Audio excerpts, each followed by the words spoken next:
Okay, it's Colonel Cliff Soreen of the Men in Black, and my associate Sergeant Fogelis has not been on the show for quite a long time, so we're going to see if we can bring him back sometime, but he's not here right now. Okay, so what are we going to talk about? We're going to talk about ghosts. Now, Men in Black are all about extraterrestrials. Are ghosts considered extraterrestrials?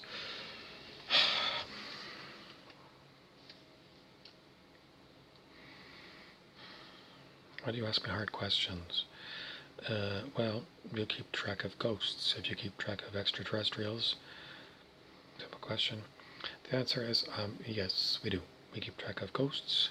We keep track of anything that is not exactly human. That's our job. Why? Because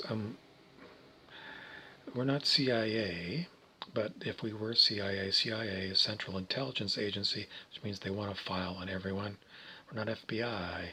Back in the day, there was J. Edgar Hoover, the head of the FBI, and, typically people say that the FBI's head office is the J. Edgar Hoover building. Hoover wanted a file on everyone on the planet. So there's at least 2 three-letter agencies that want a file on every. Why not just people in the United States, or if you're CIA, just Russians? Because you have to look after enemies, foreign and domestic. And domestic is United States, and foreign is everyone else, not only on the planet, but in outer space, in the oceans, bases at the base of the ocean, people who live on motherships, which are enormous generational spaceships, people who live in caves in the inner earth, people who live in other realms, in other words, other dimensions. I don't know. If you can get a scientist to figure it out, and then we have to get files on everything that's going on, because we just have to know everything there is to know. Do we have a file on everything? I don't think so. I don't know if it's possible. We live in an infinite reality, and so we're always got to be building new files. So we got jobs for life. Somebody wants to talk about realms, like mythological realms, like the fairy realm, for example, or how about the cartoon realm? What? Well, okay, I got a shirt on here. Not standard military. It is Batman, okay? That's Batman. You see that? Okay. It's written about in, first it was the comic books and then the Batman movies, Batman TV show. You think, well, it's all fiction. But to us, we got to build a file on this. Because, the original comic strip writer, cartoonist, got these ideas in his head about Batman. And we got to figure it out. Did Batman exist before the first cartoons as a real personality thing? That sounds cuckoo. I've seen cuckoo things. Advanced technologies of extraterrestrials. You don't hear about, well, you see them in the movies. You think it's just fiction, but to us, we gotta go with, if you can think about it and put it in a movie, somewhere, somehow, that's possible. Which means, not only is Batman a real personality, but so is Homer Simpson, so is Marge Simpson, so is Bart Simpson, so is my personal associate, Chief Clancy Wiggum of The Simpsons. Why? Because sometimes I say, I hear things telepathically. Clancy Wiggum is a personality that I know by telepathy. And it's really kind of annoying. I don't know what to do with him because technically he is a copyrighted idea, trademarked kind of thing. So, we got huge issues on planet Earth with our copyright laws and our trademark laws, because these things that you're saying are intellectual property, could be living beings that you are, you know, considering intellectual property of yours. In other words, it's slavery. You think it's far-fetched? You haven't been where I've been. Anyway, we have another ghost called DJ Bear. He has other alter egos of himself, but right now he's going as Bear, and he wants me to remind myself that I've got only 9 minutes left to talk to get this one in the bag so I can put it on Instagram TV. So the next thing I'm going to talk about is a famous band called The Police. And this particular album, I'll really will focus for you, it's very difficult, is Ghost in the Machine. And what does Ghost in the Machine mean? Well, this is, you put the record in the record sleeve, and I just noticed this, but the faces of the band members are mixed in with these odd looking shapes that look like an old-fashioned, well, in the olden days, let's say like the 1970s, late 1970s, this might look like the diodes and capacitors of a board that would be inside the guts of a old-fashioned TV. So, they got the pictures in there. What do I want to talk about Ghosts in the Machine for? Well, the famous movie was called Tron, where somebody got into the insides of one of these TV circuit boards. It was when computers, we were told, were pretty much brand new. We were lied to. We were lied to. Bear wants to continually whisper in my ear that I've got not too much time, so I'm going to just tell you why are we lied to. Because, well, I don't know. When we first got computers, it just that the advanced computers of video games that were the pay video games that you would go to in an arcade, for an example. We were told they came from Japan, and they were unbelievable at what they could do back in the day. Color graphics, all kinds of stuff happening on the screen. They were very cool, and people paid. It wasn't cheap in those days. I don't know what it was. Maybe it was 75 cents a game or something, but that was when 75 cents was worth something. The whole point Bear wants to make is the stuff that we had access to as consumers,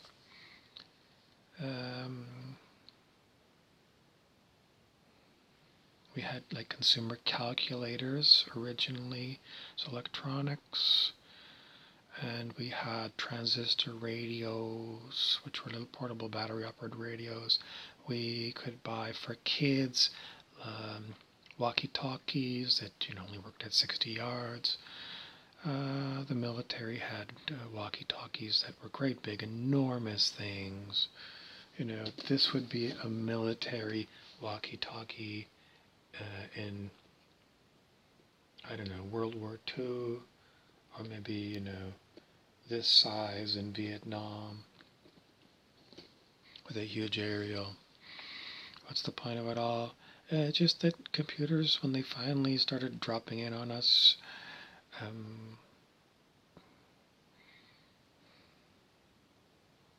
these seem to advance way too fast. The things that could be done on them, we went like when the first computers that were in my school when I was in 8th grade were the Commodore PET computers. And we learned basic programming on them. And that was using, a fairly easy language to learn. But then there were certain computer geeks in my school, So what grade was that? I don't know. It was ninth or 10th grade. Ninth or 10th grade when I was working on, again, these computers, pet computers. And there were some of the students my age who could program in hexadecimal, machine language. It might not mean anything to you, but to me it was. These people were like Commander Data in Star Trek The Next Generation, or Mr. Spock. Their level of intelligence at this kind of mathematical things was so far advanced, it would blow your mind. And they were comfortable sitting there, and they could do it.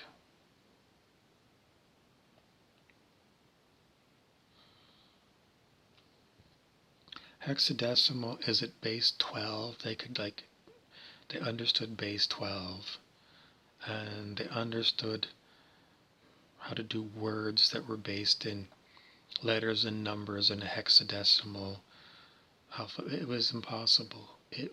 Looking back on it, these people were more smart than Albert Einstein, way beyond rocket science, and these were kids in my school. They were so smart.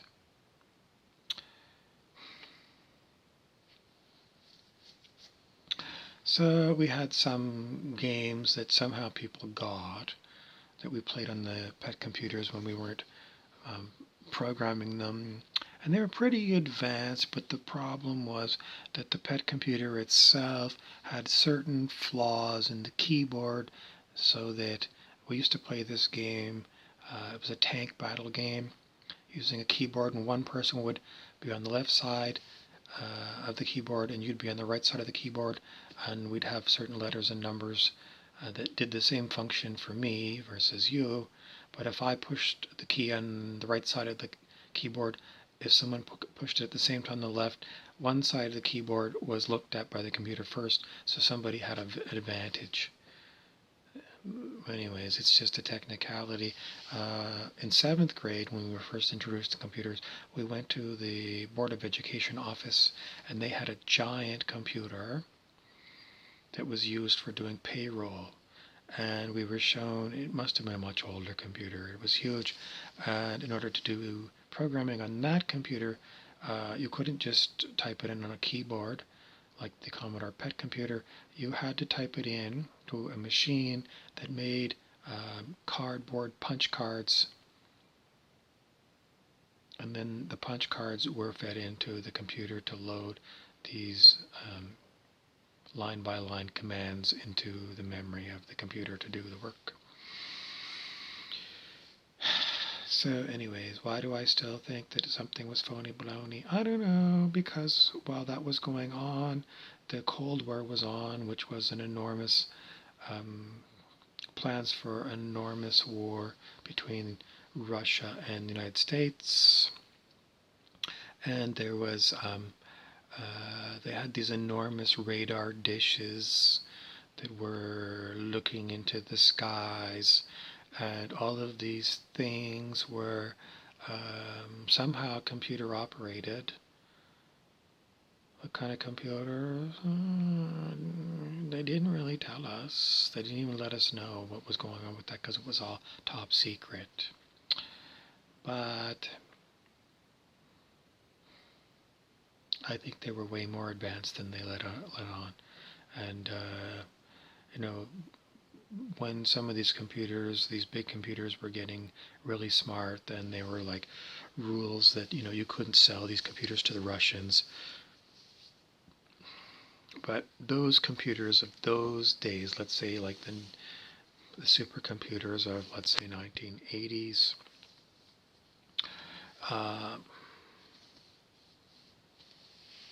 those are commonplace now, where, well, I don't know. When I look at the tablets that are on sale at Walmart, these tablets haven't advanced in technology since they were introduced. So we are being limited as to what we can access. Very expensive gaming computers, but they haven't released any modernizations. How do I know? Because even with these smartphones,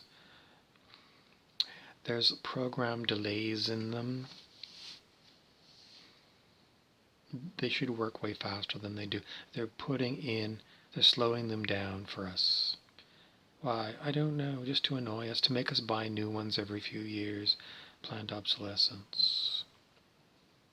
DJ Bear is upset because he let me know that I've got 40 seconds over 15 minutes, which means I can't put this video up on Instagram TV. But why is he upset? Well, he's pretending to be upset. He's not really upset. It was his job to keep track and let me know at 14:45 that it's time to end the video. You know, I don't think so. I think he's like me. He doesn't know. He's given. We always say you're given things by whatever runs us. What runs us?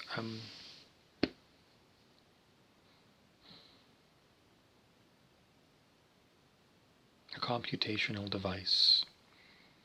Is it a brain? No. We have a brain. Sure, we got a brain. You cut into my skull, you're going to find a brain. But does that brain run me and Bear and all the rest of you? No. How do we know? We know because if you ever experience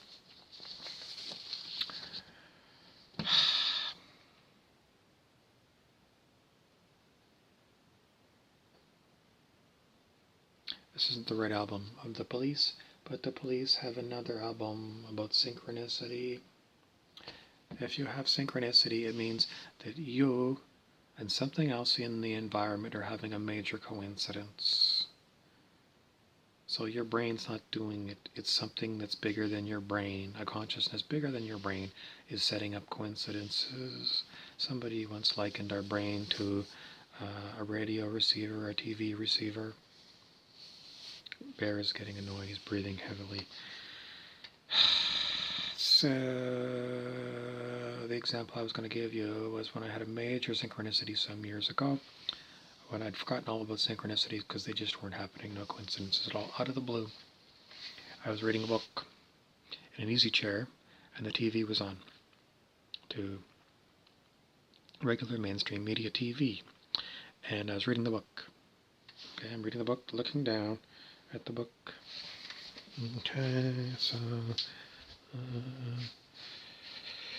here I am, reading a book. Okay, I'm going to turn to page.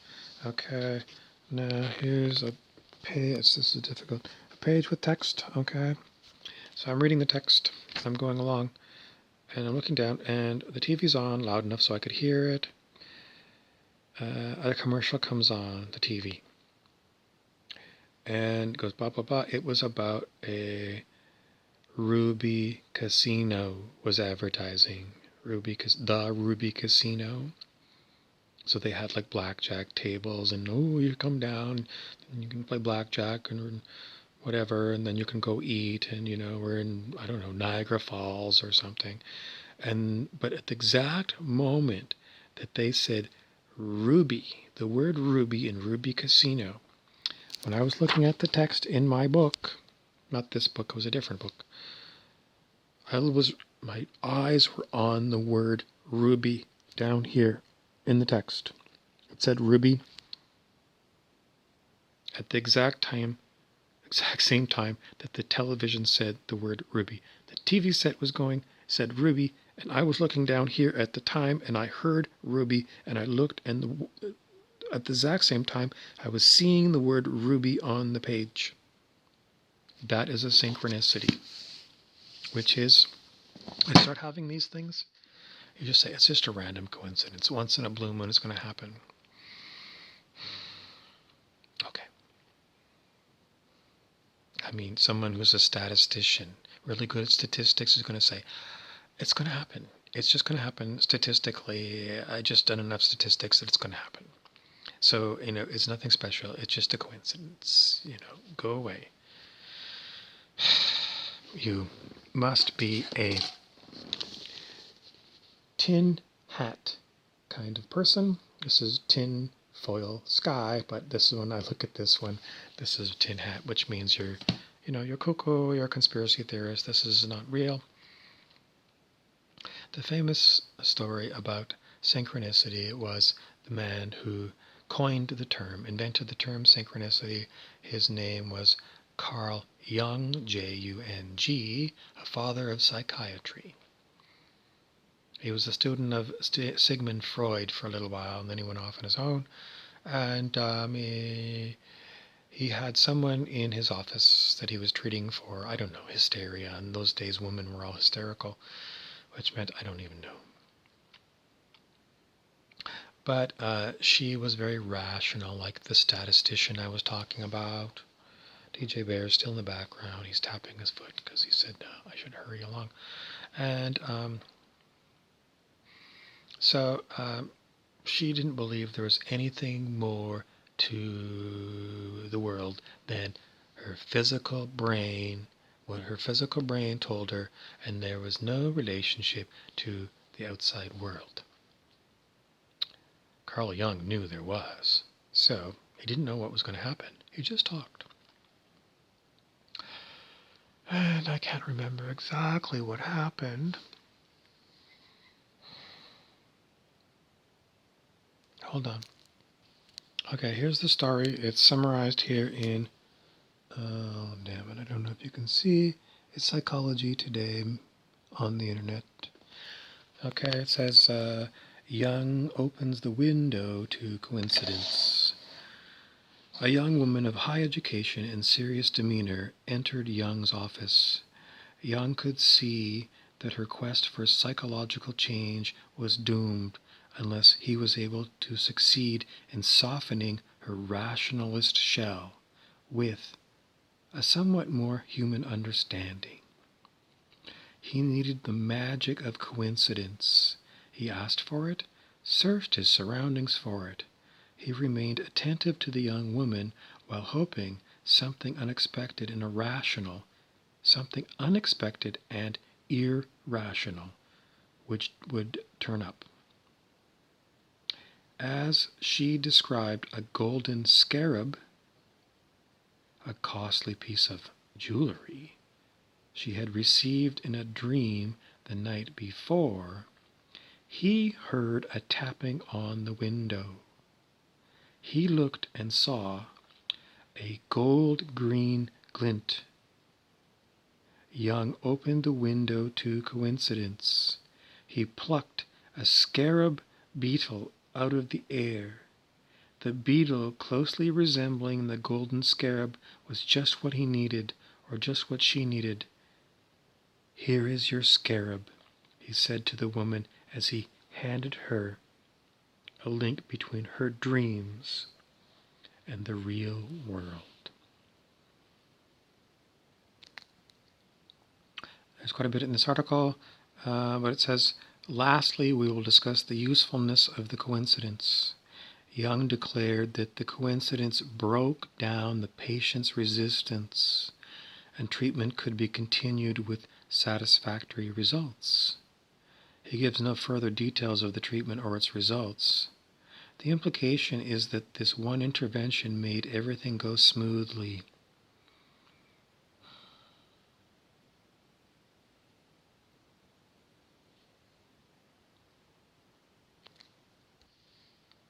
So this is my hat, Old Spicy. I'm no longer Colonel Cliff Soreen. Now I'm the man that wears Old Spicy. What else do I want to talk to you about? I'm going to go back to a few talks that I did tonight. Back to the person who wears rose-colored glasses, which makes you look like everything is red. And, rose-colored glasses in literature means someone who is only seeing part of the world. Usually it's like the good part of the world.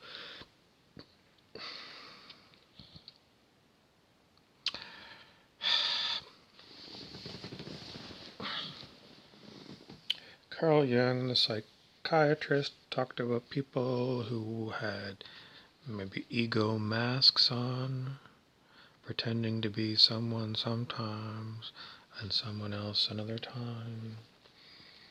I am unable to tell you anything more than the world is far stranger than you are led to believe. And how are you going to see the oddball stuff in the world? First of all, I think you gotta hear about it. You gotta hear that there is weirdness that can happen. And then you gotta say, okay, I'm gonna be open to weird things happening. How does that happen? You're just gonna have to say, I'm going to intend to see weird stuff because I'm bored with rational. I'm sick of watching Netflix. I mean, weird things happen on TV and it's all fiction. In my everyday reality, I want to see something that proves to me that this is not a boring, useless life that I'm spending my whole time either at work or on Netflix. Someone's going to say, well, why don't you take magic mushrooms or something? And then you're going to say, no, I'm not going to take some drug-induced thing. I want it to happen when I am stone cold sober. Because then I'll know. So go with that. Stone cold sober, and things that happen to you that make you say, I can't explain that with my rational mind. Cannot explain it. I cannot explain it. And you'll just go, I'm losing it. I'm losing it. I'm losing it. There's no way that could happen. Those are the kind of things that I want you to say. I am open to these cuckoo things. Universe, show me cuckoo things that I cannot explain with all of the knowledge that I've been given in my education on this planet. Say, universe, I really am ready. I want to see stuff that just blows my mind in my reality when I'm sober. And so it is, and so it won't. I don't know what else to tell you.